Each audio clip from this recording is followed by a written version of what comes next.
the way my mother built me, it was like, I genuinely believe I was the human being meant to be first gen public figure, this world. Like, brother, when someone says, you're a piece of shit and I fucking hate you, like, all I can do is think, man, I hope they're, like, I don't even know how to go anywhere. I don't feel like I'm a piece of shit in that scenario. I feel like that person's hurting. Yeah. You know, like when we were starting to get going 5-7 years ago here, like when, you know, maybe actually, let me ask you a question. When do you think this industry, and maybe it hasn't even happened, but I have a sense it has. When do you think this industry realized, oh, wait a minute, it's not Gary and a couple of interns. Oh, wait a minute, this is not a blowhard. Like, this company might actually do okay in our industry, and like, we should stop laughing and making fun of them and start realizing like, this might actually be a thing. When do you think that happened? I think the honest answer is when you started showing up on the lists and award shows that the traditional industry still holds in esteem. Fair enough. So let's say that's 5, 6, 7, 8 years ago, whatever that is. You know, to me, what was happening during that time was just like, when people were upset about it or this and that, like, you know, and we started interviewing really serious MDs and ACDs and CDs and like the industry. To your, like, the first 200 employees of this company knew nothing about anything about nothing. Like this, it was all like social media in a time that nobody knew social media. I couldn't hire anybody from the world of advertising. Nobody knew a thing about social. When we made that transition, you know, a lot of people would say like funny things like, hey, you know, they think I see, you know, they think I see everything. I see a lot, but not everything. Like, hey, before we start, I want to apologize. Like, I didn't really mean all your commercials are dog shit. I was like, oh, I didn't even know. And like, what you learn through that whole process is, of course, people are going to be upset at Netflix and Hollywood until it wins. Of course, everyone misunderstood Tesla in the car. And anytime someone does something different and there is momentum and you can't stop it, the only thing you think you can do is make fun of it. Yeah. I'm always aware that, do you know how many people made fun of me for launching a website in the wine business in 1997? Brother, this sounds insane. People literally laughed at me and my father for opening a website when I said in a specific, this is an insane story, in a meeting with 10 partners of my dad in his co-op, one of the partners, they owned a different store, but they were all part of this group. And they said, Sasha, they've known my dad for 20 years at this point. Why are you launching this website? My dad didn't have a real answer because he didn't know. I was driving it. So, but he's the best. My dad looked at me and he goes, Gary? I was like, because it's gonna work. And they were like, but like, why won't you open a second liquor store? And I was like, and this is it. I can't wait for kids to hear what I'm about to say. And I said, because it's gonna do better. And when I tell you, the laughing in that room was as loud as Eddie Murphy's best joke in his stand-up career's reaction. I literally got laughed out of the room, but I wasn't affected because I was laughing back. I was laughing back, brother. How do I deal with it? When an ACD at McGarry Bone, big shout out to McGarry, I'm just picking one, or a CD at 72 and Sunny is like, you don't know anything. I'm not mad. I'm not sad. I'm smiling because this is business. VaynerMedia won't, I remember one, VaynerMedia won't be here in 3 years. Okay, ACD at some, like, as it, like it makes me laugh. I'm like, do you understand that I'm a businessman? Like, does everybody understand that I came from wine retail and in 13 years have built one of the largest independent global advertising agencies in the history of the industry? Yeah, and now you have this kind of outsized presence in the industry. And I wonder how that manifests in terms of client expectations. Do your clients have sometimes unrealistic expectations of how much you should be showing up personally? Like, you know, like your participation is not meeting what they signed up for when they hired Vayner? The reverse. You show up too much. No, I don't show up at all. And we tell them that from day one. Hmm.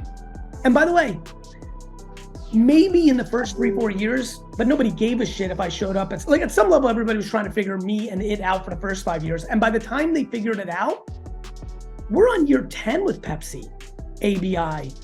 You know, like 7, like almost everyone comes to Vayner because of word of mouth or moving from job to job, not because they think Garyvee is cool. If they think Garyvee is cool, or they can take a selfie with me at the airport. I can see them at Cannes. Nobody's giving us business because of Garyvee. If anything, the Gary Vaynerchuk of this whole thing is the most interesting thing for me. Garyvee has been a detriment to my growth at VaynerX. Right? Because I say a lot of things a lot of people don't like me to say. When I on the record believe that 99% of commercials that are produced in this industry and distributed are an obnoxious waste of money. That's not helpful to your creative presentations? It's definitely not helpful to the way that many see it. Forget about the CCO at Havas. I respect her or his opinion of that. That's their craft that they believe in. Why would they like that? They shouldn't. I get that. But we can disagree. I respect if they don't think social is a good thing. That's a problem for me with every CMO. Every CMO in this industry cares about that. You mentioned a couple agencies. I wonder for you, what's an agency or two who's doing it right in your eyes or who impresses you? All of them. And Come on. I'll explain what I mean by that. I have to say all because the only other answer I have is none because I don't know what anyone's doing. And the truth is, it is all of them because, for example, because I don't have time to breathe, let alone read the trades. I'm not up to date with who started the agency, who's hot, who's not. I try to figure it out. I can name I'm way better than I used to be because I have so many senior people that grew up in these places. Sure. And they love the gossip of the ad world. And it's not like I'm against it. It's just that, man, I don't have time, bro.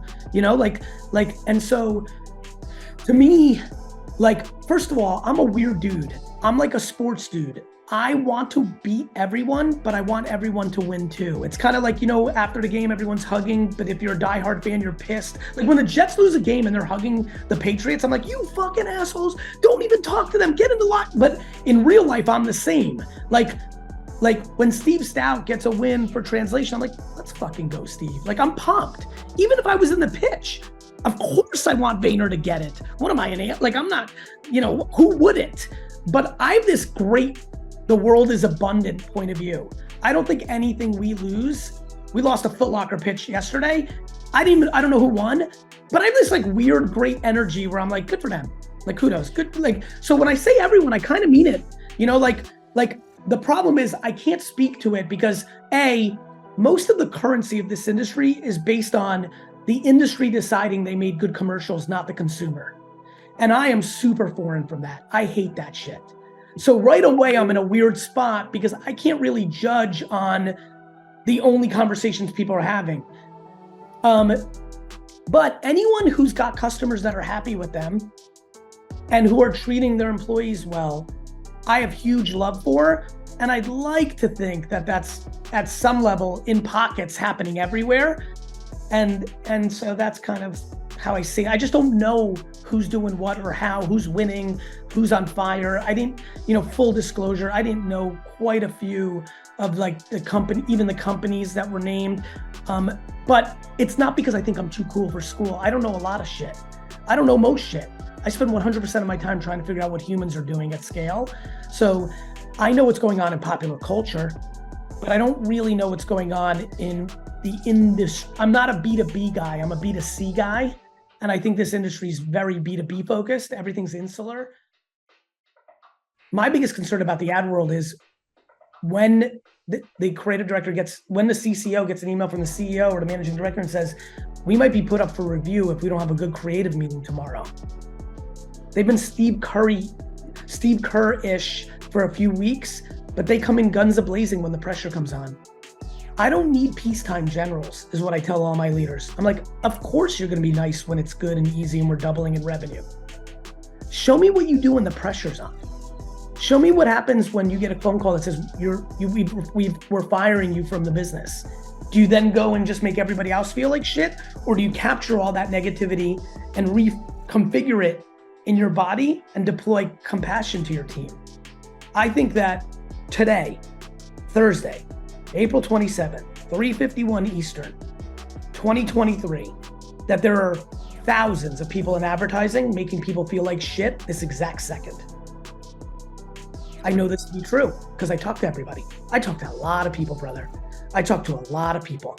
You know, some of the people that most famously shit on VaynerMedia and Fishbowl and in LinkedIn and on Twitter are the ones who are most trying to get into the building.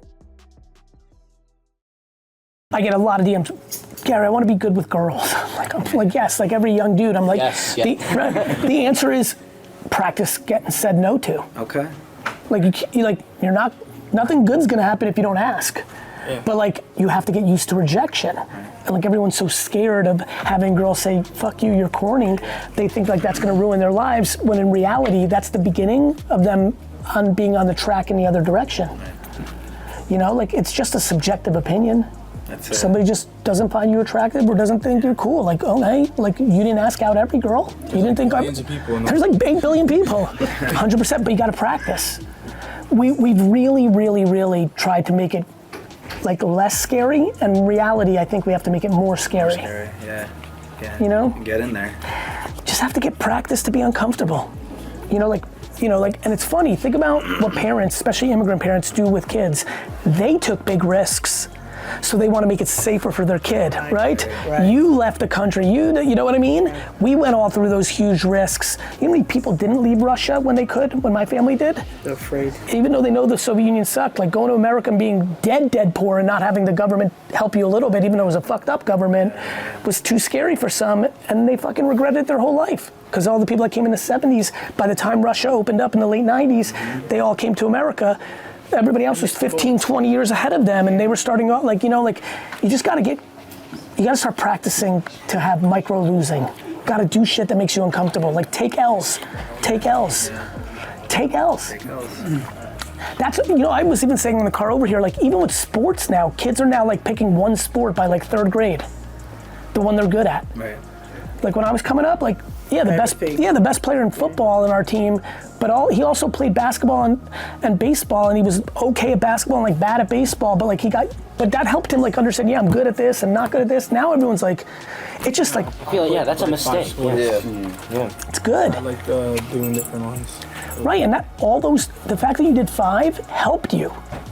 It helped you, first of all, just actually physically, like doing different sports make you more at different muscles, but it also helped you mentally to understand like you weren't equally as good at all 5. Yeah. It's just impossible. And that's good. Yeah. We don't do enough of that. The other thing is like, for you with them and students, like when you, like if teachers more often said, hey, this video is really bad, but that's just my opinion. That's like a whole different thing than being like half pregnant with the candor. Like instead of like, yeah, you did some good things here, you know what I mean? Right. I think this stinks. I could be wrong. Put it out on Vimeo and see what happens. Oh, 4 people watched it? Seems like it stunk. Right. Like, that's good. Right. That's good, but we're like, you know? Yeah. Merit. Asking them to do it, or you doing it, or giving them candor?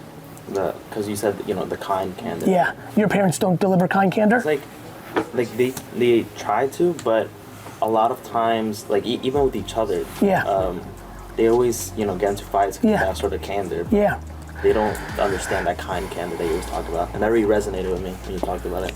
You know, one thing kids can do more often is have grown-up conversations with their parents. Here's where people get caught. They come in hot. You only really talk when you're hot. When you got pissed at the way they just did something, now you're like, like it's all heat. That's why the world's on tilt. Everyone's just isolate themselves. Everybody just either goes to the room and shuts down, or pushes back with equal venom. Right. To me, right? Right. Well, my son will watch TV together and discuss different shows like Trent and stuff, and he's my TV partner. Yeah. Because other things will come up during the show. That's right. Totally unrelated, but something he was thinking about. To that point, she's in an environment with him where it's neutral, it's not hot. So I always say, whenever you want to talk about the thing that's most bothering you with someone, do it at a time where you're least upset about it. Yeah. So cool, tonight we met, we literally talked about this, and tonight some shit goes down. Wait 6 days when you're feeling better. Yeah. And they'd be like, mom or dad, can you watch this video with me? It's something I want to talk about. I'm a little scared to talk to you about it, but watch this. It's a video about con candor or whatever, right? Yeah. If you can talk to people when you're less on tilt, if you're kids don't think that they're the ones that needs to bring the mature energy, because they're like, yo, you're fucking mom and dad, you should be doing this. But if their mom and dad didn't do it for them, kids should be more upset with their grandparents than their parents. Right. I just wish that became a bigger, bro, when I tell you, if kids in the world started to be more upset with their grandparents than their parents, the world would be in a better place. I don't mean be upset with your grandparents, I mean, be empathetic to why your parents are like that. Right. If your grandma's nasty, and she was your mom's mom, give your mom a little break. But we don't do that. Even when the mom might be half as bad, we're still mad because it's our mom. And we're worried about us. So if we, back to empathy and compassion above you, if you can go and talk to them about like, hey, this is something I feel in our family. If everyone's in a good mood, when it starts, everyone's gonna be defensive, promise. You poke at someone's thing, they're gonna be like, nah. They'll push, but they're not gonna be like full tilt as if you were coming at them with if you're in a good place, you can have that combo. And it's never a bad time, even at this young of an age, to start practicing that shit. Yeah. And especially like with money and how times are with inflation. Of course. If parents are stressed about money, of course. And it's hard because money is a very like, of course. When parents are struggling with money, there's so many things you can do in that environment though. First, you can always go to accountability. What am I making my parents spend money on that I don't need? Mm-hmm. That becomes but that's hard. Especially especially when families go down in money, like you were used to some shit, but you're not. But like, every time you can practice doing good things, it's gonna service you well.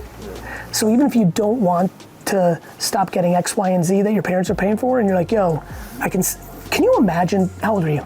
I'm 17. A 17-year-old son coming to parents and say, hey, you got 2 seconds? Mom, dad, I can sense like there's some anxiety in the system.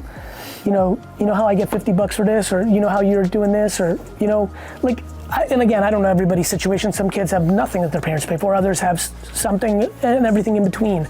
But if there's one thing that can save your parents $20 in a month, it's not about the $20, it's about a 17-year-old coming to the table and saying, yo, I want to contribute to this moment. Especially if their fighting is bothering you, you'd be stunned how much that will hit. When I was a teenager, my parents gave me no money after I was about 10. Right. I wanted shit. Like when Sega Genesis came out, I was like, yo, I need that shit. And so, this goes back to like what I tell parents is like, you want your kids to be hungry? You want your kids to be capable? Don't feed them. Right. They'll figure out how to feed themselves. Right. And like, if your mom and dad are giving you $100 every month and like that's all you need, what are you gonna go do? Nothing. But if your mom and dad give you nothing and you need $80 to like do 2 things a month or something, like you're gonna figure out how to get it. Yeah. And like figuring out how to get it is an incredible skill. And the one that I most see that needs nothing, $20, a little bit of gas and a little bit of money, $10 for the garage sales. There's nothing I've seen where you can go buy $10 worth of comic books, stuffed animals, video games, come home, list it on eBay and make $130 in a week. There's nothing, and that's every time if you get educated. Right. Like every time. How would you find those garage sales? Because I know like Google. New Jersey, town-wide. No, but it's funny. A lot of people asking, it's funny when you're not in that mind. It sounds funny when I say it, but I get it. There's 100 apps, Garage Sailor, Garage Sale Find. There's 100 apps, but what I do every time, New Jersey, town-wide, garage sale, April 24th, enter. Randolph had last week, and Denver has again in Indian Lake. The Storage Wars? Of course. You do that thing? That's harder. Like, they're good in theory, but to me, first of all, they cost more. Like, I'm always thinking about the person that got $20. Yeah. People can graduate at the storage. Where people go is they go from garage sailing to thrift stores, like Goodwill and all that. Then they start going into storages. Then usually they go into drop shipping and retail arbitrage on Amazon. But like, man, I got thousands of emails of like, I had $16 and now I have 6,000. And the most fun part is it's, for certain people, it's fun.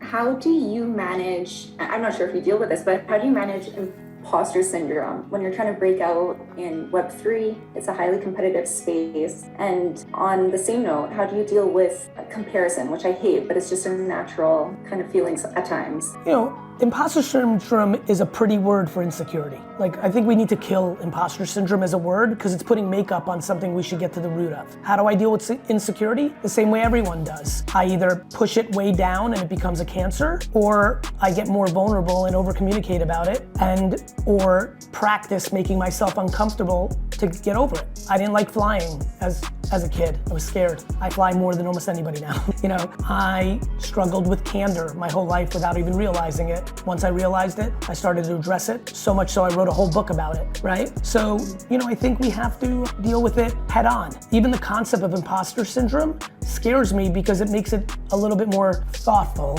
When imposter syndrome is insecurity. I am insecure that I don't belong and these people are better than me. How do you get over that? You practice. You practice the skill and you practice losing and you deploy patience and realize, for me, like with entrepreneurship, I don't feel like an imposter because I've been doing it for 42 years. But how do I deal with, like, if everyone's like, if this group was all hanging out, we were like, let's all go skydiving, how would I handle the fact that I'd be scared to do that? I would say, hey, I'm scared of heights. I don't like that kind of stuff. And then all of you would be like, no, Gary, you can do it. And then I would decide if I want to try, and this time is the time that I break through that fear. As far as comparison, that one I've never really struggled with, mainly because I've always had a pretty good sense of nobody else's life is my life.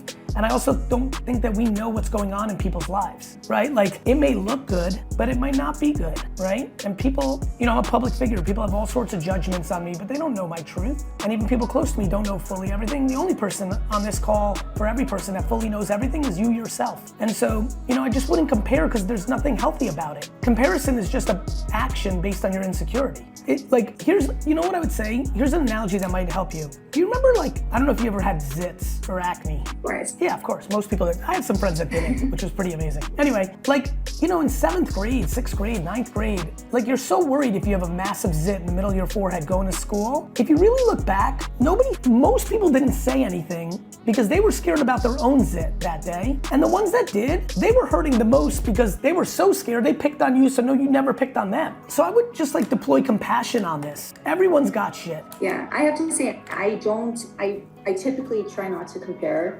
I love to see other people succeed, so I'm not one where I'd rather I succeed than them. It's just from a career perspective where I know I can add a lot of value, and I do in Web 2. How do I translate that to Web 3 when it's so competitive? Web 2, everything's competitive. Yeah, but in Web 3, I feel like it's in your face a bit more. Because it's still small. Because Web 3 is small and very greed oriented at the current moment, but it won't be forever. Web 2 was delusional in the reverse way. Do you know what Web 2 looked like in 2005? Every single person working on every app thought that they were going to create nirvana. Yeah. You're just either lacking patience, which is okay, because it's easier to have patience in different cycles of your life. So maybe you're like, man, why was I patient then? Well, because you had more time, life was different, you know? I would just stick to what worked for you. Close your eyes for 5 years. Don't have a single feeling about any of this for 5 years. Then pick up your head and decide if you want to still be frustrated or curious or worried about it. Like, just put down the work. Thanks for having me. Of course. My question is around imposter syndrome and being a young professional and wanting to pivot my career. I'm in sales and wanting to pivot into a more marketing realm, and just how to combat imposter syndrome. By realizing that imposter syndrome is actually just a fancy word for insecurity. Yeah. Like, and then saying, I'm insecure because these life events. This is how my mom or dad rolled. This is what happened to me at 12. This is my DNA because I'm like my grandma. And then saying, cool, that's life, comma, nobody's better than me. I'm just authentically candid of like, I want to be in marketing. I want to take my at-bats. When somebody says no to me, that's not bad. It's actually understandable. I'm going to try 113 times. Somebody's eventually going to say yes.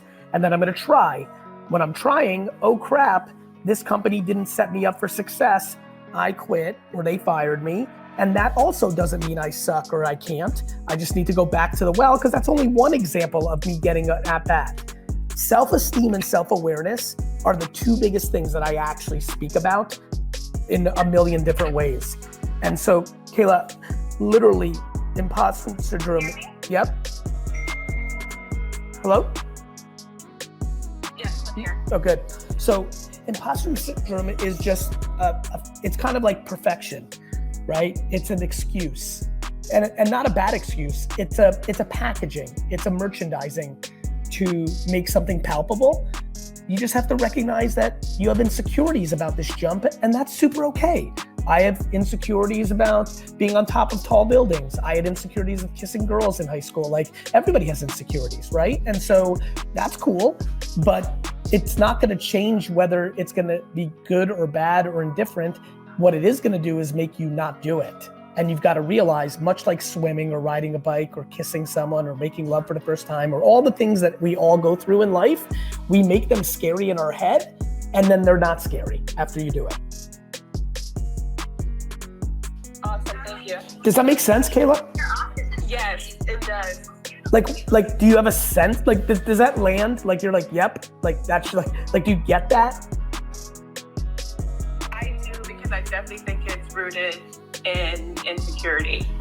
Right, and so somebody told, like, you know, I don't want to go into like cry session, but like, it, you know, maybe somebody told you your whole life that you weren't good enough or you couldn't. Maybe society, maybe your mom. That's just life. That happens to a lot of people. That's the reality of it.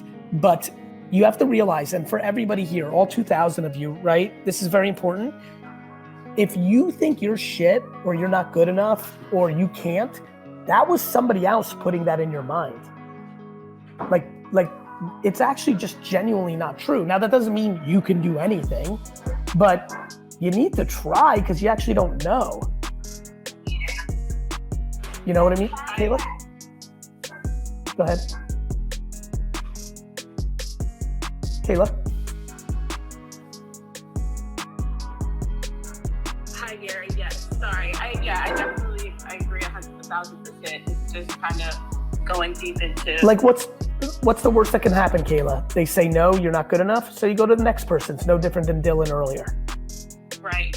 Thank you, and I appreciate that. I hope you have a great day. Listen, we really, really, really have to get into a place where we look at no as a motivator, not as a indicator to us not being good. I'm not super comfortable putting myself as the iteration on social media. Would you do it in voice form? Absolutely, and that was going to be part of my question. I don't mean to be disingenuous, but I'm not trying to brand myself. That's just not like what my interest is. But I do care about the information and the teaching. So then you can write it on. You can write and speak under a different name. Okay. You can literally audio on your iPhone memos the information, no different than the way I do a video, and you can post it. You can literally use Midjourney, an AI tool, and be like, draw me a picture. Like, it's insane what we can do today, and you don't have to put yourself out there. You could build a monster social media and even personality-based business without even putting yourself out there or your real name. Okay. And you could even be less effective. It would definitely not be disingenuous when you're trying to give away good information. I think it has a chance of being slightly less effective because humans connect with humans, but you could also flip it completely on its head and could super win, but you might be able to create a virtual character. Maybe you draw a stick figure and that's what shows up in talks, and now the stick figure, I mean, people love Mickey Mouse. He's not alive. That's fair. So I don't think it's disingenuous. I think it would require some things we haven't seen yet, but I think that's where this is going anyway with AI and VR and AR. And so I think you can get your information into the world without being the vessel. As a matter of fact, I would argue that that was a big part of VeeFriends for me. I want my information into the world. I'm not the perfect vessel for a lot of people. A lot of people here have friends and relatives who don't like me because I'm too New Jersey. They don't like the way I communicate, but the message would be very powerful for them. And if Patient Panda needs to deliver the message and not Garyvee, I'm for it. Absolutely. Okay, great. That's fabulous to hear. Very good idea. Thank you. And the other portion of it would be, is there Okay, I mean, I've already sold a business, one of my other businesses before, so I know what that's like. Yep. For people who go their entire life and not figure out how to sell a business. Yep. So I know how that works. and I understand the formula of that, but there's also pieces I want to do after. You know what I mean? Consulting and things of that nature. Right, so the bigger you build your personal profile, the more likely you can sit on a board or consult or things of that nature. Perfect, there you go, bingo. That's it. My intuition is you need to think about the format I did with Ask Garyvee and Tea with Garyvee. Your biggest strength by a country mile is 1981. You can't fake experience, right? It's when you think about a world of competitive options, one of your biggest competitive leverage points is being in business for 40 years for yourself is being in business for 40 years for yourself. And that's really hard to, and so, I think a couple things. Where are we at with LinkedIn? Anywhere yet? Have we even started this journey? Oh, yeah. Okay. Yep, I've started. Tell me what you noticed that some of your old contacts found. Yeah, basically how I've been using LinkedIn, because I've been in business for so long, my objective of using LinkedIn was slightly different than other people. Of course. For new people. Of course. I'm just looking to reconnect with the thousands of people I already know, okay, who can come to me and say, hey Vic, I'm like, holy shit, I forgot about you. I saw you on LinkedIn. This happens to me now all the time. Of course. I saw you on LinkedIn. Oh my God, I need you for this particular Vic, project. have you gone down and sat down and gone through your phone and your email contacts and sat with a beverage of your choice for a full day together with your team? Maybe Grand Marnier, but go ahead. Respect. So have you sat down with Grand Marnier on the rocks and said, have you gone through your phone from A to Z and gone through it and then linked up with the people on LinkedIn? Only in pieces. So good. Only so in pieces. Straight up, yeah, only in pieces. I love the time of year we're in. Immediately, I need you to act as if you took a personal day or went on vacation and take an entire full day or two, a Thursday and Friday, and literally go from A to Z on your phone and from A to Z on your Google or your mail. You know how if you just type in, right. I literally want you to have another tab open and just connect with every single person on LinkedIn. Got it. Because what's going to happen is 8 to 20% of those people are going to link back with you, but all of them, because you've connected with them, have a higher likelihood of seeing your content. The essence sock. Got it? Got it. Got it. Cool. That's just a little sidebar that everyone here should do. But see, how often are you posting on LinkedIn? For right now, we're doing 3 days a week. I did a little bit of research on that. They say the best days to post is Tuesday, Wednesday, Thursday. We kind of ping pong back and forth. We did 5 days a week, but I noticed that his reach decreased. Per post? Yes. But what about net? Now it's increased. Net. So one of the things that people make a mistake on is they're like, oh, I'm getting 700 views per post now. When I was doing 5 days a week, I was doing 500 posts. I'm like, right, but one is 2,500 views and one's 2,100 views if you go 3 times 7 versus 5 times 5. So just do a quick look on what happened with net. The other thing is, what I really want for all of you is to get to the content that does well to inform your content going forward. So I'm less worried about how well each individual piece goes for all of you. I want you to take more at-bats to be better at it. So right now what's happening is too many people are trying to be cute and higher quality, less quantity, because deep down, because it's easier. Because it's hard. You got other things, I get it. I'm not judging, but I'm trying to tell everybody, you're all trying to get better at tennis. And if you practice 5 days a week instead of 3 days a week, you'll be better at tennis in 24 months. One of the things I'm concerned about is when people go with that model is they're not doing enough pieces of content to figure out the thing that's gonna work. If I wasn't posting as often, I don't know if I would have gotten into a lot of the content I got into because I wouldn't have the feedback loop from all the content. So one of the things you all need is to post about more shit. So it's not just the journey of branding, it might also be the post that might change your business is what it feels like to be a girl dad. What did really well was therapy. I did how therapy could change your business and Go figure, right? For you, it's storytelling. And when you said story, posted something from when one of my businesses that I started years ago, I was on Home Shopping Network, I started this poetry business. Yep. And Channel 2 News did an interview. Yep. So I was able to dig it up. And post it. And we actually digitized because it was on a freaking I got it. Yeah. VHS. Yeah, of course. And we're able to and posted it. You have no idea how many people reached out. Of course. Shit, Vic, you have black hair, and Vic, the other thing you haven't done is you haven't played with it, so you posted it. What about doing a split screen like I do, where you play 13 seconds from it and then do 2 minutes of your observation of it? Right. You know what would be amazing? One of the things I love about having a library is in 20 years making content where I'm telling you what was in my mind at the time, or what I didn't tell you at the time, or couldn't tell you at the time, or didn't understand at the time. So I also think story time with you would be huge. Okay. As someone who has like gift of gab and like I sense your energy, just what I would do if I were you is I would tell stories of big mistakes.